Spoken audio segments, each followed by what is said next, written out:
Големото земјоделско незадоволство во сабота ќе се префрли на улиците.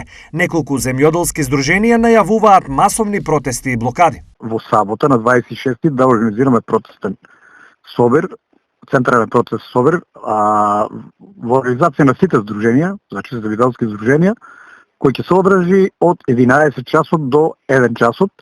На протестот ќе присуствуваат од целата држава, значи представници на здруженија, народ, земјоделци, така да го јавно да го искажеме нашиот револт. Освен лозарите и тутунарите, крајно незадоволни од актуелната состојба се и оризарите. Да, ние го поддржуваме протестот и се придружиме кон протестот.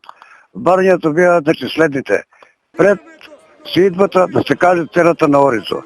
Ѓубривата да се намалат, пестицидите, фунгицидите и се што значи производство на ориз. Од друга страна, ресорниот министер најавува голема поддршка за земјоделскиот сектор и во делот на ИПАРД програмата и како измена во начинот на исплаќање на субвенциите. Моделот на субвенционирање кој што оваа година започнуваме да го минуваме конечно за прв пат се однесува на воведувањето на авансната исплата. 30% исплата пред почетокот на сезоната.